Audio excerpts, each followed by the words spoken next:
오늘 모의예배 본가 시간인데요. 본가가 없죠? 예. 본가가 이제 출애굽기를 요 반기 때 말고 그 전에 출애굽기를 해서, 출애굽기는 제가 안 한 것 중에서 창세기 말씀 가운데서 좀 몇 가지를 좀 살펴보고 은혜 나누도록 할 생각입니다. 예. 그래서 오늘은 47장인데 창세기 47장의 말씀을 통해서 살펴보도록 하겠어요. 그래서 제 말씀의 제목을 요셉의 지혜로운 정책 이렇게 되어 있습니다. 제목을 한번 따라서 해보세요. 요셉의 지혜로운 정책. 요셉의 애굽의 총리였던 요셉이 아주 지혜롭게 모든 정치를 잘했던 것을 본문의 말씀에서 알 수가 있습니다. 그래서 이제 본문의 말씀을 보게 되면 세 개로 나눌 수가 있겠어요. 26절까지. 10절까지는 요셉의 아버지와 형들을 바로에게 소개시킨 대목, 그 대목이 나오고, 11절과 12절은 요셉이 아버지와 형들의 가족에게 거처료와 식량을 제공하는 것에 대해서, 그리고 13절부터 저 뒤에 26절까지는 요셉의 정책, 아주 지혜로운 정책들에 대해서 말씀을 하고 있는 대목이에요. 먼저 1절, 2절 한번 읽어보시겠어요? 1절, 2절. 요셉이 바로에게 가서 고하여 가로되 나의 아비와 형들과 그들의 양과 소와 모든 소유가 가나안 땅에서 와서 고센 땅에 있나이다 하고 형들 중 5인을 택하여 바로에게 보이니. 예. 이제 요셉을 보기 위해서 그 가나안 땅에서 야곱과 그의 모든 형제들이 다 왔어요. 그래서 어느 땅에 있게 됐냐면, 와서 어디 땅이라고 그랬어요? 고센 땅에 이제 있게 됐습니다. 그 중에 고센 땅에 왔으니까 이제 바로에게 인사를 해야 될 거 아니에요? 인사를 하는 때에 몇 명을 택했다라고 되어 있냐면, 2절에서 보시면 5명을 택했습니다. 약 70명이 왔어요. 많이 왔죠? 70명이 이주를 한 건데, 왜 5명만 데리고 왔을까요? 5명만 왜 데리고 왔을까요? 많이, 70명 다 데리고 가면은, 이렇게 많은 사람들 다 왔냐고 그러면서, 바로가 이 식구들 이거 다 어떻게 할 거냐고. 그리고 그때가 풍요롭고 좋은 때가 아니고 언제죠? 흉년 때니까, 입이 많이 늘었다고 하면서 별로 안 좋아할 거 아니에요. 그러니까, 그 중에서 이제 가장 똘똘한 사람, 5명을 택해가지고, 형들 중에서도, 말을 잘하고 상황 대처를 잘할 수 있는 사람 5명을 택해서 인사를 한 겁니다. 잘한 거예요. 경계심을 풀기 위해서 그 바로에게 인사를 할 때에도 아주 예의를 잘 갖춰서 인사를 한 것을 보여요. 요셉이 이런 면들도 보게 되면 굉장히 지혜롭죠. 한꺼번에 다 가지 않고 순전해가지고 이 한꺼번에 다 데리고 가게 되면, 그러니까 세상 일을 할 때에도 그게 중요해요. 뭐 아무것도 몰라가지고 뭐 지혜롭지 못하게 하는 거, 이건 좀 옳은 게 아니에요. 애굽의 총리가 될 만한 그런 실력을 요셉이 갖추고 있었다는 거예요. 실력과 더불어서 뒤에 가서 보게 되면 또 중요한 게 있는데, 그 인격적인 면이 참 두드러집니다. 지도자에게 있어서 중요한 덕목이 2가지예요. 첫 번째는 뭐가 있어야 되고, 지도자의 위치에 있을 만큼의 그러한 실력이 있어야 돼요. 그쵸? 실력이 없으면 의사를 시켜놨는데 의사 실력이 없어. 영 돌팔이야. 사람 보는 게. 그럼 되겠어요? 안 된다고요. 실력이 있어야 되고. 더불어서 뭐가 중요한가? 인격이 중요하겠죠? 뭐 옛날에는 실력만 있어도 된다고 그러는데 요즘 인격적인 말 잘 하지 못하면 환자들의 마음을 살피고 모든 것을 잘 대처하지 못하는 사람이면 그 아무리 잘해도 환자들이 따르지 않아요. 그건 의사들도 마찬가지고 목사도 마찬가지고 모든 지도자들이 다 마찬가지인 겁니다. 여기에서 보게 되면 요셉의 이런 실력적인 면, 아주 지혜로운 면이 잘 드러나고 있어요. 그것만 있었던 게 또 아닙니다. 또 3절 보시면 3절. 바로가 요셉의 형들에게 묻되 너희 생업이 무엇이냐? 그들이 바로에게 대답하되 종들은 목자이온데 우리와 선조가 다 그러하니이다 하고. 예. 바로가 이제 요셉의 형들을 보고 너희의 직업이 뭐냐라고 물어봤어요. 생업이라는 건 직업을 얘기합니다. 직업이 뭐냐라고 물어보니까 그 요셉의 형들이 지금 뭐라고 그랬어요? 목자라고. 목자는 양치는 사람, 소치는 사람 얘기를 하는 겁니다. 근데 그 당시에 애굽 사람들은 목자들을 좋은 사람으로 생각했을까요? 별로 안 좋은 사람으로 생각했을까요? 별로 안 좋은 사람. 그러니까 쉽게 얘기하면 노예들이나 하는 일을 하는 사람을 뭘로 생각을 했냐면 목자들이라고 생각을 한 겁니다. 그러니까 이렇게 얘기를 한 거는 실제로도 그랬고 이들의 직업이 목자이기도 하고 또 실제로도 그랬고 요셉이 이렇게 얘기하도록 이미 지시를 한 거예요. 33절에서 그랬죠. 46장 33절 34절 한번 읽어보세요. 33절 34절 바로 위에 바로가 당신들을 불러서 너희의 업이 무엇이냐 묻거든 당신들은 구하기를 주의 종들은 어렸을 때부터 지금까지 목축하는 자이온데 우리와 우리 선조가 다 그러하니이다 하소서. 애굽 사람은 다 목축을 가증히 여기나니 당신들이 고센 땅에 거하게 되리이다. 예, 얘기를 잘했죠. 이미 요셉이 형들에게 얘기를 한 거예요. 직업이 뭐냐고 물어보면 뭐라고 얘기를 하라고? 우리가 목자다. 애굽 사람들을 생각을 하기를 목자들, 그러니까 양치고 소치는 사람들을 뭐라고 생각한다고요? 예, 별로 안 좋게 생각한다. 안 좋게 생각하니까 고센 땅에 우리가 이 양들, 소떼들 키우려고 여기 왔으니까 좀 여기에 거하게 해주세요 라고 하면 흔쾌히 바로가 어떻게 할 거다? 승낙을 할 거다 하는 것을 알고 요셉이 잘 헤아려가지고 이렇게 말을 한 겁니다. 사전에 이미 얘기가 된 거예요. 미리 계획해 준 대로 그렇게 해서 얘기를 하니까 바로가 그것을 듣고 속으로 생각을 했겠지요. 이들이 온 목적이 가축을 키우기 위한 거고 자기들에게 이득이 되겠잖아요.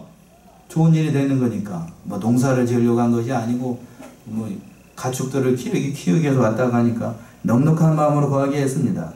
그래서 바로가 얘기를 합니다. 어떻게 얘기를 했을까요? 5절 6절 한번 읽어보세요. 바로가 요셉에게 일러 가로되 내 아비와 형들이 내게 왔은즉 애굽 땅이 내 앞에 있으니 땅의 좋은 곳에 내 아비와 형들로 거하게 하되 고센 땅에 그들로 거하게 하고 그들 중에 능한 자가 있는 줄을 알거든 그들로 나의 짐승을 주관하게 하라. 예, 바로 속으로 이제 안심이 된 거죠. 아, 잘 됐다.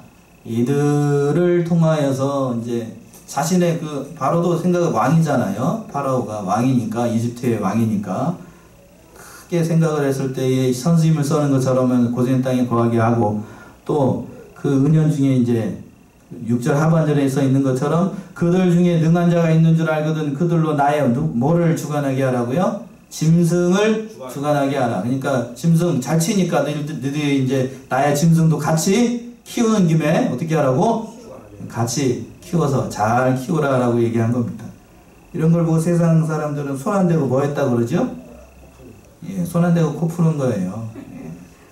자기들이 하기 싫은 일을 누가 와서 해주니까 요셉의 형들이 와가지고 해준다고 하니까 얼마나 좋아요. 애굽 사람들은 소치는 거 별로 안 좋아하는데 왜 그럴까요? 지금도 그렇지만 낙농 쉬운 일 아니에요. 저희 이제 집안 얘기를 해서 죄송하지만 저희 아버지가 저희가 어렸을 때부터 소를 키웠어요. 소를 키워가지고 아버지 뭐 좀 그런데 아버지는 이제 그 현대 농법은 잘 모르셔가지고 옛날 농법 있죠? 옛날 농법 우사 아셔요? 퍼세식 한 번씩 보면 퍼내야 돼요. 그래서 저도 어렸을 때 그걸 많이 했었는데 하도 냄새가 많이 나고 하기 싫어가지고 막 쇠스랑 아셔요 혹시? 예. 이렇게 삼각형으로 된 거 쇠스랑으로 이렇게 딱 퍼가지고 이렇게 싹 떠내야 되잖아요. 예, 그런 쇠스랑이라고 하고 또 하잖아요. 하도 제가 하기 싫으니까 그 쇠스랑으로 송아지 코를 그냥 확 어떻게 한 적도 있어요? 죽으라고. 그걸 또 어머니가 옆에서 봤네 또. 그래가지고 어떻게 됐을 것 같아요? 뭐 죽이느니 살리느니.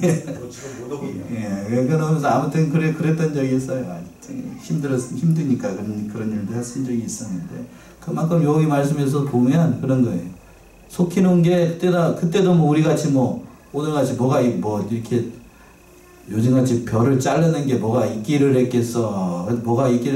다 일일이 다 뭘로 해야 되죠? 사람 손으로 해야 되니까 쉬운 일이 아니에요. 양 키우고 소 키우는 게 손 쉬운 일이 아니더라.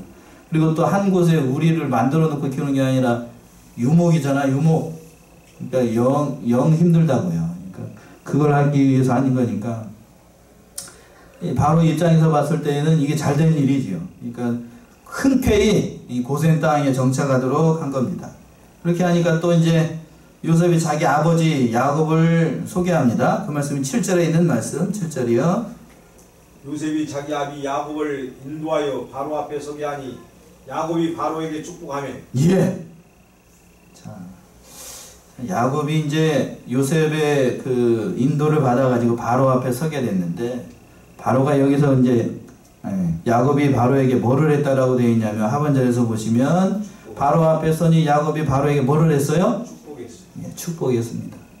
본래 축복은 그 믿는 사람들에게 하는 거예요. 믿는 사람이 목사가 성도들한테 축복권이 있는데 그렇게 그 축복을 하는 건데, 여기서 보게 되면 야곱이 바로는 뭐 하는 사람이에요? 이방 사람인가요? 아니면 이스라엘 사람인가요?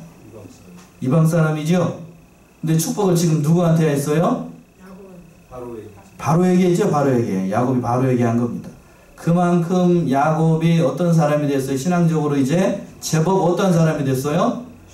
예, 성숙한 사람이 됐어요. 전에는 축복을 전에 그랬죠. 어렸을 때는 어떻게 됐었어요? 형의 에서의 장자권을 뺏지 못해가지고 그냥 어떻게든지 축복을 받으려고 했던 사람이 이제는 뭐 하는 사람이 됐어? 다른 사람을 많이 컸죠. 이렇게 표현해서 죄송하지만 많이 신앙적으로 성숙했습니다. 이렇게 성숙할 수 있었던, 야곱이 이렇게 신앙적으로 성숙할 수 있었던 것은 뭘까? 첫 번째 이유는 하나님의 은혜예요. 하나님께서 그렇게 사람으로 만들어 나가셨어. 만들어 나가셨어. 뒤에 가서 그 이유가 나와요. 어떻게 만들어 나가셨습니까? 8절과 10절 한번 읽어보세요. 8절에서부터 10절. 바로가 야곱에게 묻되 내 연세가 얼마뇨? 야곱이 바로에게 고하되 내 나그네 길의 세월이 130년이니이다. 나의 연세가 얼마 못되니 우리 조상의 나그네 길의 세월에 미치지 못하나 험악한 세월을 보내었나이다 하고 야곱이 바로에게 축복하고 그 앞에서 나오니라. 예. 바로 앞에 설 때 야곱의 나이가 몇 살이라고 되어 있습니까? 지금 130년, 130살. 야곱이 130살 살았다는 것은 믿어지지요? 요즘도 건강 관리자는 100살, 여기 많이 연세 많으신 분들 있잖아. 이건 믿죠? 설마 13살이겠어? 그런 건 아니잖아요. 그러면서 뭐라고 얘기를 했냐면, 연세가 너무 많이, 바로가 봤을 때에도 야곱을 보면서 머리가 다 하얗고 그런 걸 보니까 이제 바로가 물어본 거죠. 연세가 어떻게 되셨습니까? 라고 물어본 거죠. 그러니까 야곱이 얘기를 합니다. 뭐라고 얘기를 해요? 내 나그네 인생길에 내 날이 몇 살이라고? 130년인데 무슨 세월을 살았다라고 되어 있어요? 9절에 세월에 미치지 못하나 무슨 세월? 험악한 세월을 살았나이다. 야곱이 신앙적으로 성숙할 수 있었던 이유는 여기 있어요. 무슨 세월을 살았기 때문에요? 험악한 세월. 평안한 세월? 평안하고 안일한 세고 형통한 삶, 그런 삶을 살았어요? 아니면 무슨 삶을 살았어요? 험악한 세월을 살았습니다. 이 고백 속에 야곱이 신앙적으로 성숙할 수 있었던 비결이 여기 있습니다. 그러니까 우리가, 자, 저를 좀 보세요. 예, 하나님 믿을 때 험악한 세월을 살아야 되겠어요? 아니면 잘 되는 길만 걸어야 되겠어요? 아이, 물어보는 게 참 목사가 좀 괴상망측하게 물어보죠? 예. 괴상망측하게 물어봐. 선택하기 어렵게. 야곱이 야곱다워질 수 있고 야곱이 축복의 사람이 될 수 있었던 것은 이 세월을 살았기 때문에 이 세월, 그치요? 이 세월을 살지 않았으면 야곱이 바로 앞에 서지도 못하고 이런 사람, 신앙의 사람으로 서지도 못해요. 그러니까 우리가 예수 믿을 때에 잘된 길만, 형통한 길만 그런 걸 바라는 거는 나의 신앙을 위해서는 절대로 그게 플러스가 아니에요. 아셨죠? 예. 우리가 오늘날 양문교회 우리가 서나갈 수 있었던 것은 무슨 세월을 살았기 때문에 가능했을까요? 험악한 세월. 당연한 거 아니겠어요? 험악한 세월을 살았기 때문에. 양문교회라고 하는 교회가 세워질 수 있는 거예요. 눈물과 땀이 없이는 신앙적으로 만들어지지 않습니다. 인격적으로도 만들어지지 않고 실력만 있다라고 해서 되는 일이 절대로 아니에요. 절대로 되는 일이 아닙니다. 이 세월을 살았기 때문에 야곱이 바로 앞에 설 수 있었어요. 험악한 세월을 사는 동안 야곱이 신앙적으로 성숙하고 그때부터 누구를 보기 시작했냐면 하늘을 들어서 하늘을 바라봤어요. 히브리서에 그렇게 되어 있죠. 히브리서 11장 13절 한번 봅시다. 찾아봅시다. 히브리서 11장 13절에서부터 16절. 이 사람들은 다 믿음을 따라 죽었으며 약속을 받지 못하였으되 그것들을 멀리서 보고 환영하며 또 땅에서는 외국인과 나그네로 증거하였으니 이같이 말하는 자들은 본향 찾는 것을 나타냄이라. 저희가 나온 바 본향을 생각하였다면 돌아갈 길이가 있었으려니와 저희가 이제는 더 나은 본향을 사모하니 곧 하늘에 있는 것이라. 그러므로 하나님이 저희의 하나님이라 일컬음 받으심을 부끄러워 아니하시고 저희를 위하여 한 성을 예비하셨느니라. 예.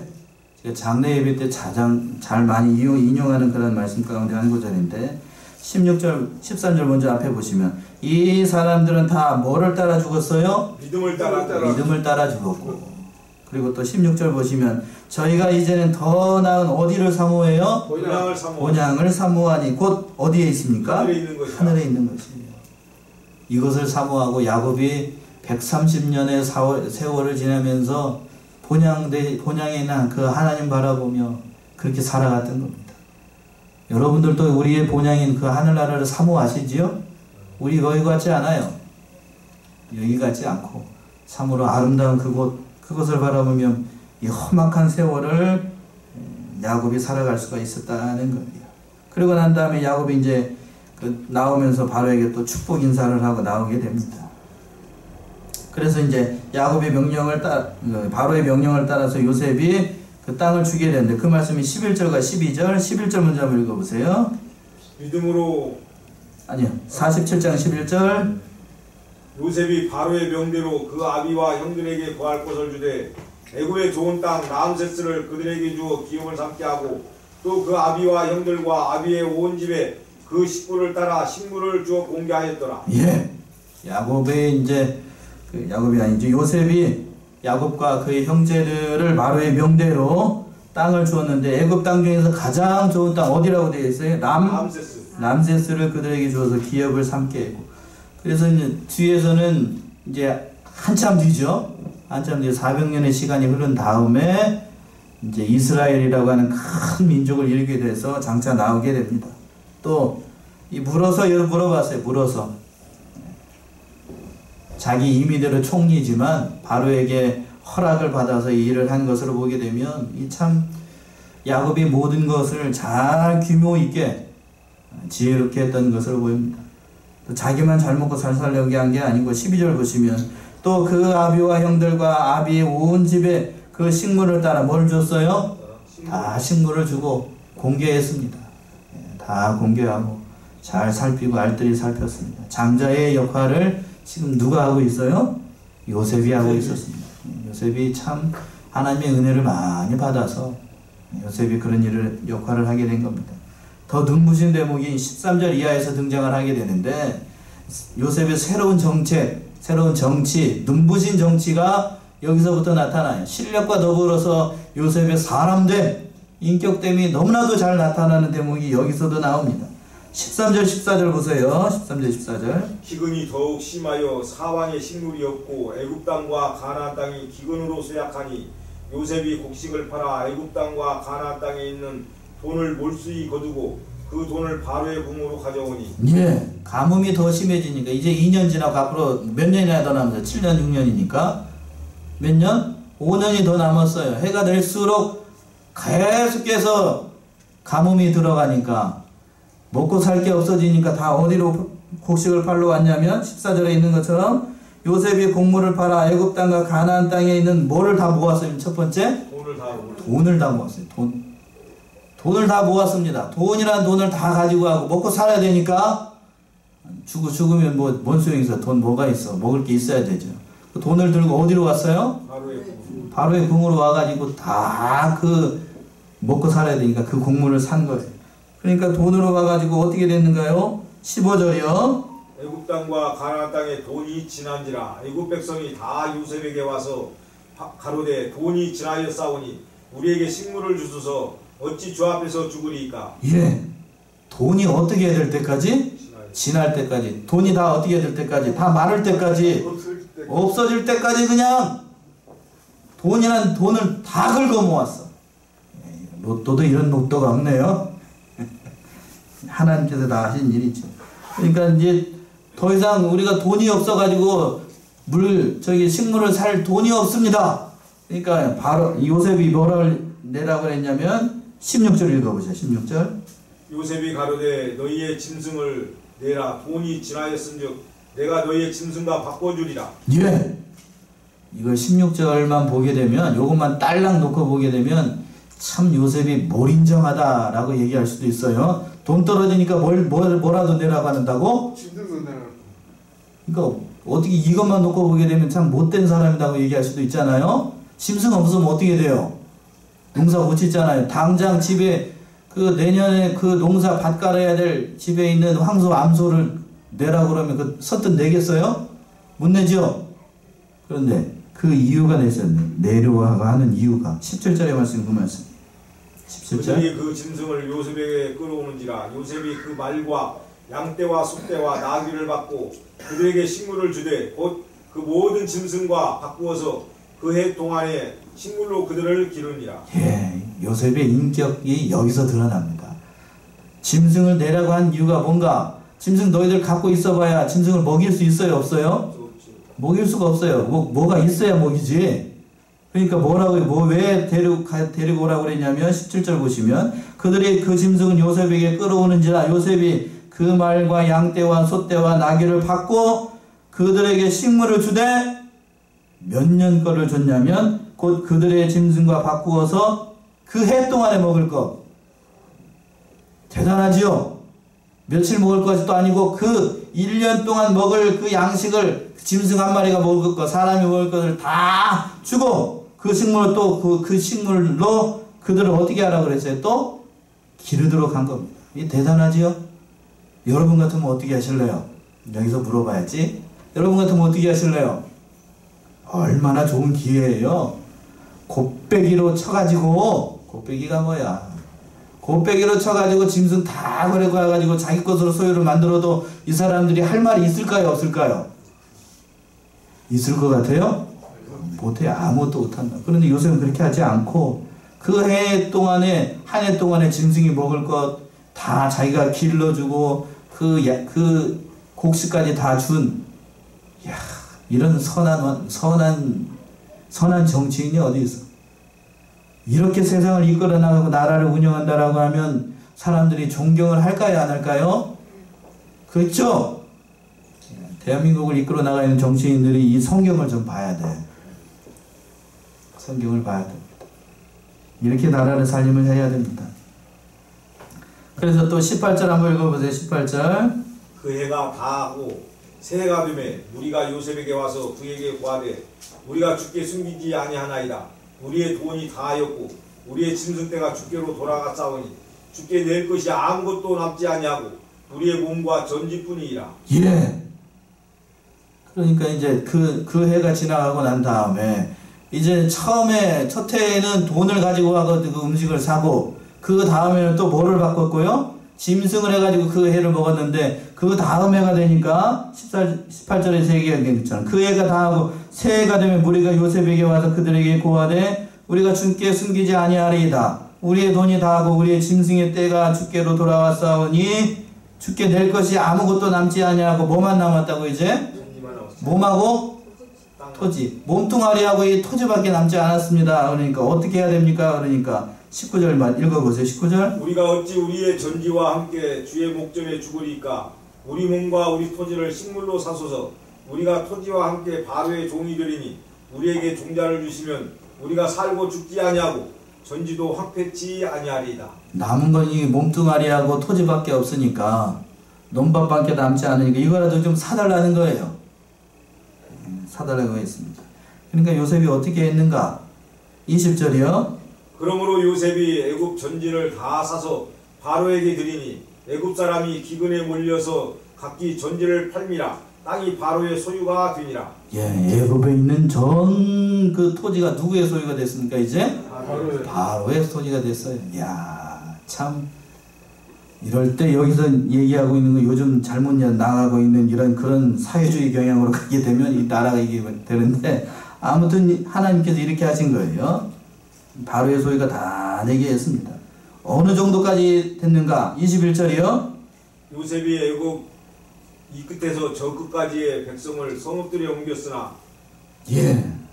애굽 이 끝에서부터 저 끝까지 다 그냥 그 한마디 이마디가 그 말씀이에요. 다 샀다는 얘기고 22절에 그런 안 산 데가 있어요. 제사장의 전지는 사지 아니하였으니 제사장은 바로에게서 녹을 받음이라. 바로에 주는 녹을 먹음으로 그 전지를 팔지 않음이었더라. 제사장의 토지. 그러니까 여기서 제사장이라고 하는 거는 하나님을 섬기는 제사장이 아니고 누구를 섬기는 것? 바로 그 저기 이집트의 제사장들을 얘기를 하는 겁니다. 거기는 사지 않았어요. 그리고 23절이요. 요셉이 백성에게 이르되 오늘날 내가 바로를 위하여 너희 몸과 너희 전지를 삼노라. 여기 종자가 있으니 너희는 그 땅에 뿌리라. 예. 그리고 난 다음에 그 토지들과 그 사람들을 다 사고 뭐를 줬냐면 종자도 주고 먹을 것도 주고 그 땅에 뿌리라고 했습니다.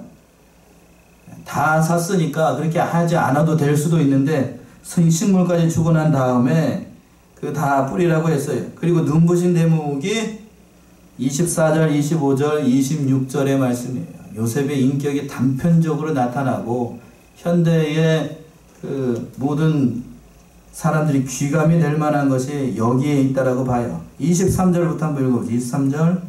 요셉이 백성에게 이르되 오늘날 내가 바로를 위하여 너희 몸과 너희 전지를 삼노라. 여기 종자가 있으니 너희는 그 땅에 뿌리라. 추수의 5분의 1을 바로에게 상납하고 4분은 너희가 취하여 전지의 종자도 삼고 너희의 양식도 삼고 너희 집 사람과 어린아이의 양식도 삼으라.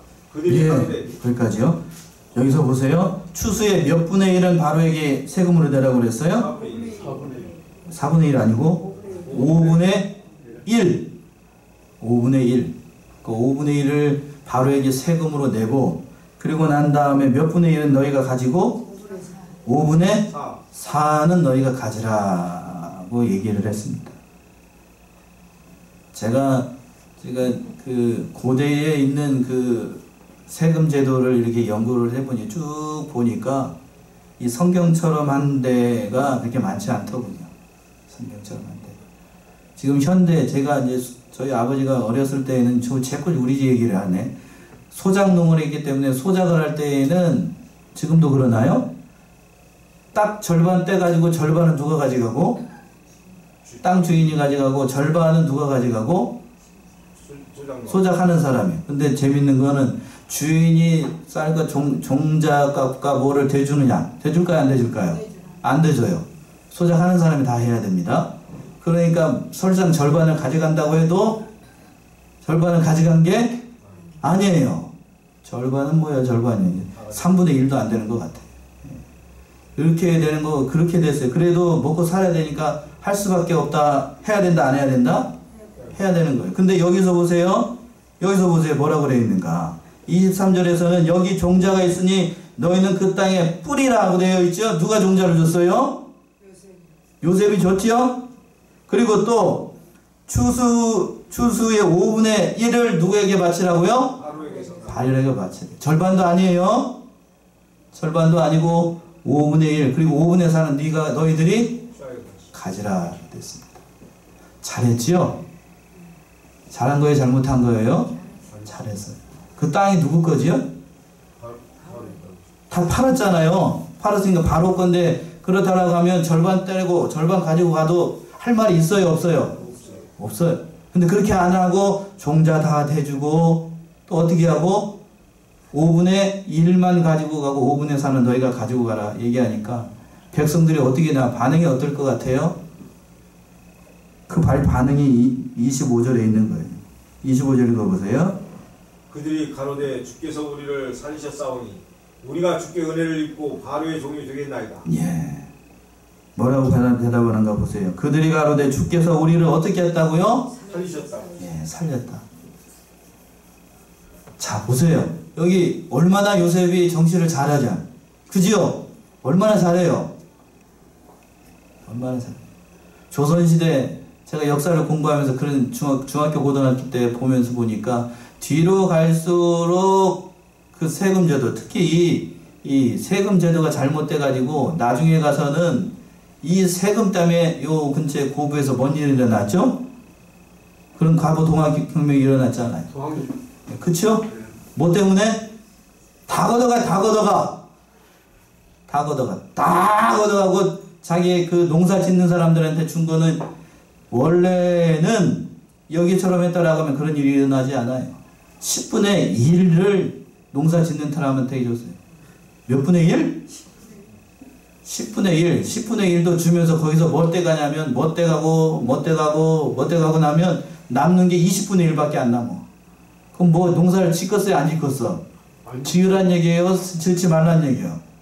지을수록 어떻게 되는 거죠? 농사를? 지을수록 손해, 지을수록. 예.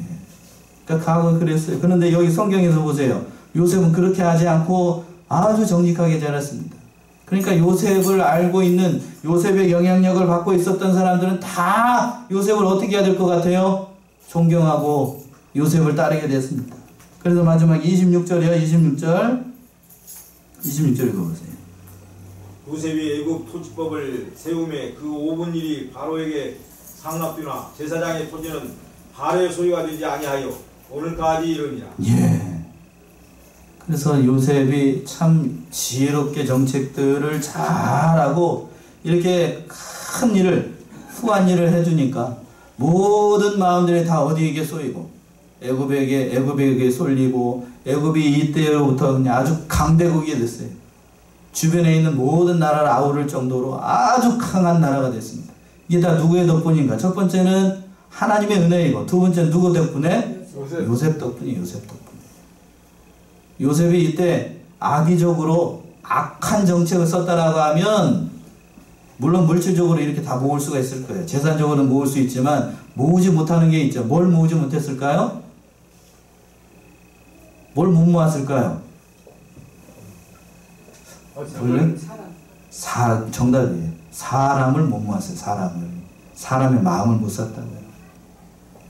요셉이 이렇게 정책을 하고 어떻게 보면 세상적 관점으로 보게 되면 이때가 기회잖아요. 얼마나 좋은 기회예요.